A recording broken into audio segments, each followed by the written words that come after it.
Hello friends, রাজমেদ বনি আপনাদের স্বাগত জানাচ্ছি ভার্চুয়াল জানাবেদি লাইভ টক শোতে এসে। অনিয়মিত পলিটিক্যাল টক শো, তারপরও আমরা কন্টিনিউ করছি।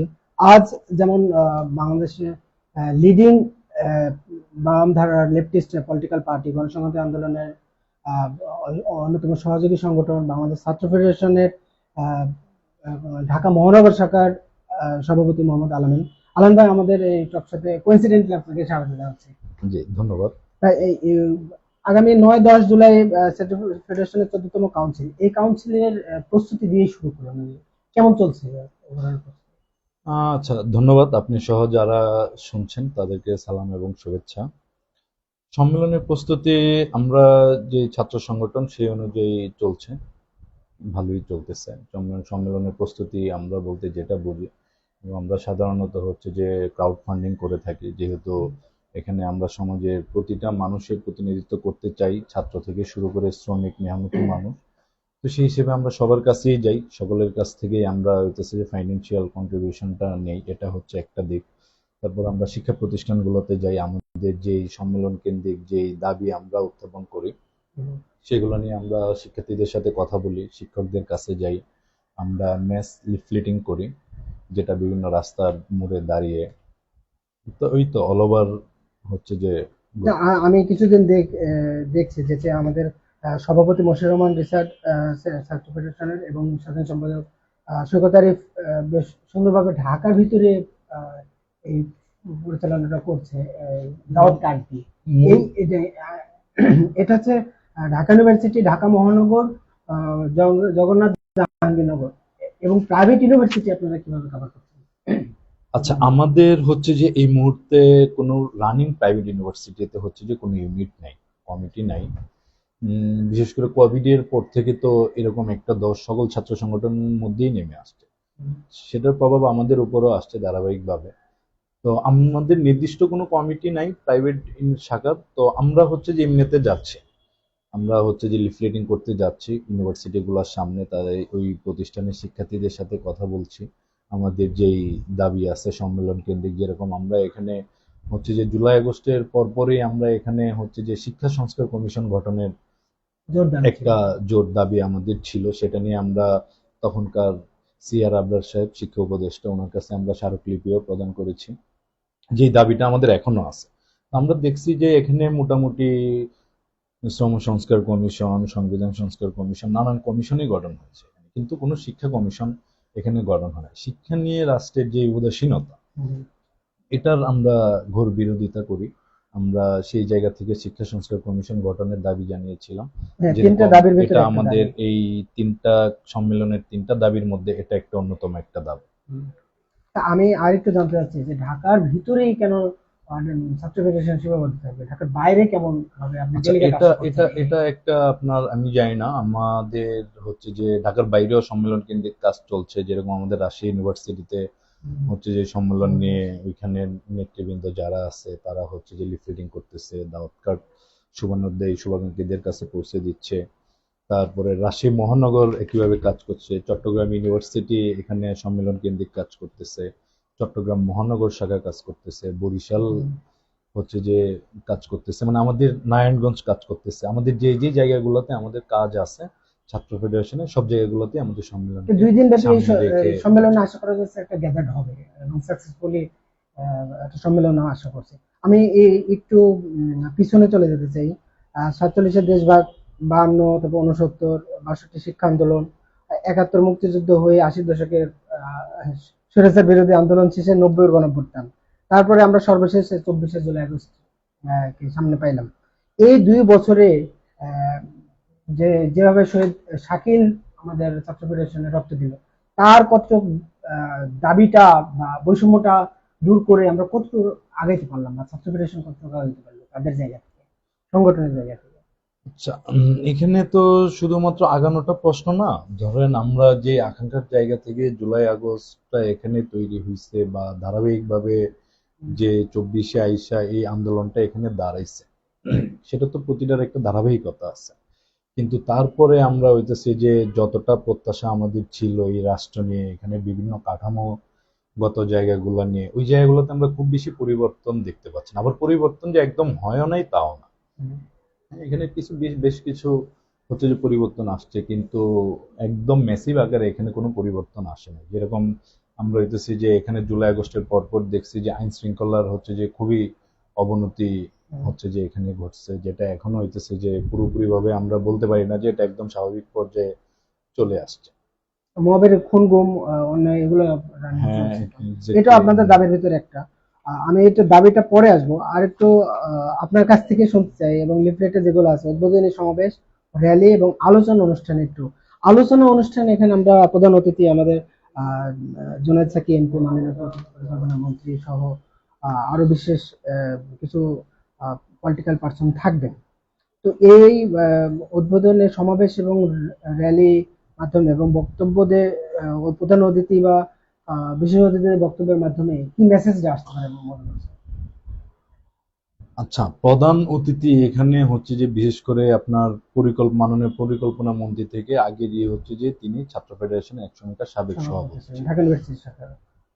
কেন্দ্রীয় কমিটির, শুধুমাত্র ঢাকা ইউনিভার্সিটির শাখা না, কেন্দ্রীয় কমিটির তিনি সাবেক সভাপতি ছিলেন। সেই জায়গা থেকে যেহেতু ছাত্র ফেডারেশনের কাউন্সিল, তো আমরা দেখবেন যে প্রতিবার হচ্ছে যে কাউন্সিলের সময় আমরা ছাত্র ফেডারেশনের একজন সাবেক নেতৃবৃন্দকে এখানে রাখি।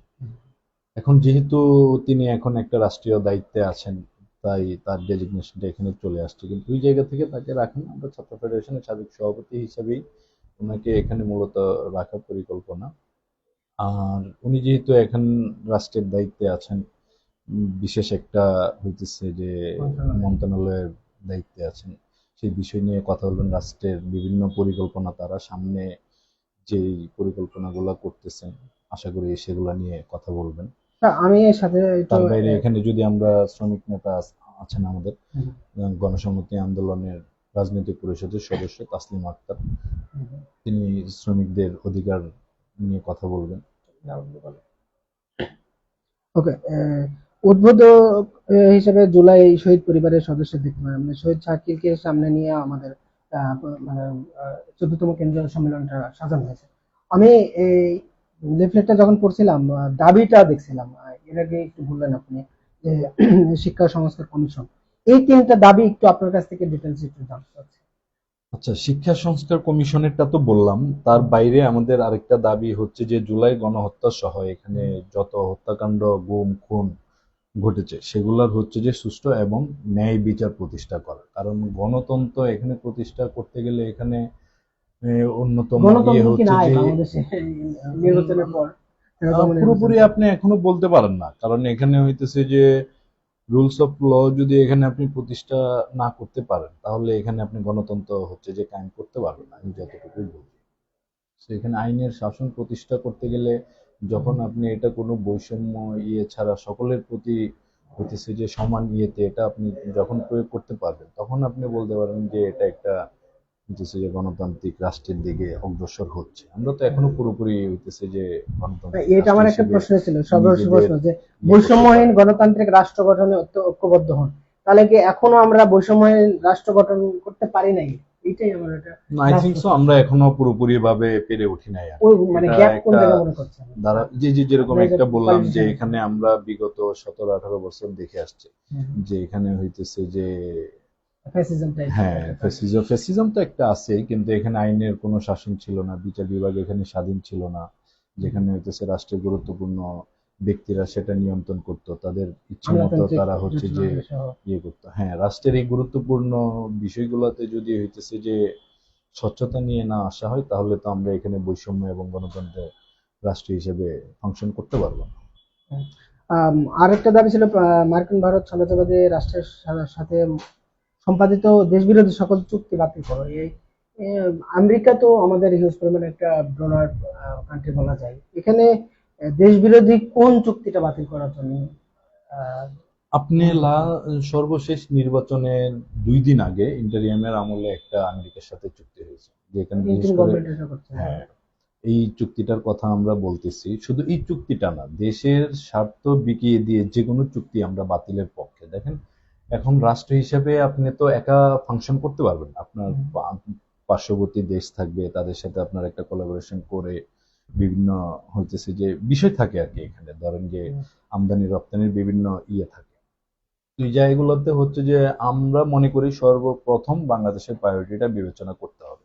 আমি যেরকম এর আগের আমরা আওয়ামী লীগ আমলে দেখেছি যে তারা কি পরিমাণের দাসত্বগিরি করেছে, বিশেষ করে ভারতে।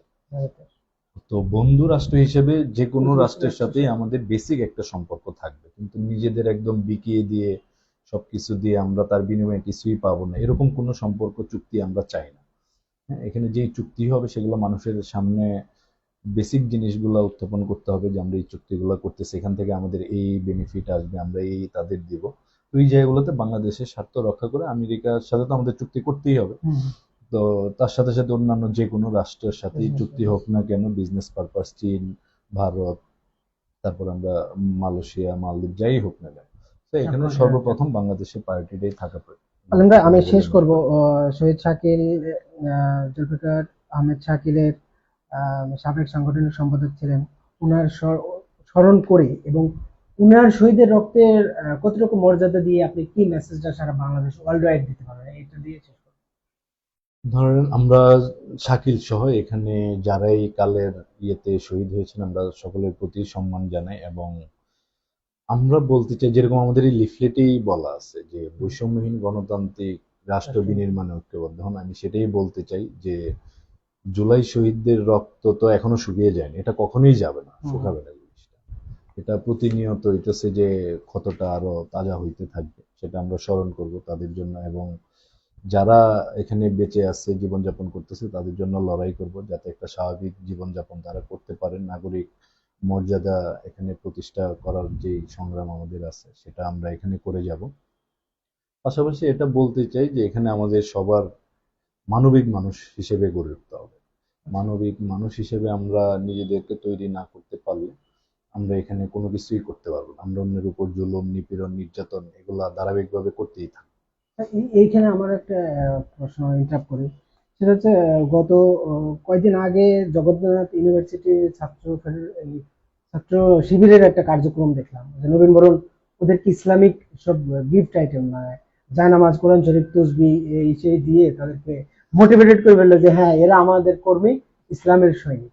তো সেই জায়গা থেকে আবার ছাত্র দলে দেখলাম যে মোটামুটি ওদের ফুল দিয়ে বরণ করছে। ছাত্রলীগ এখন অফ মোডে নাই ধরলাম।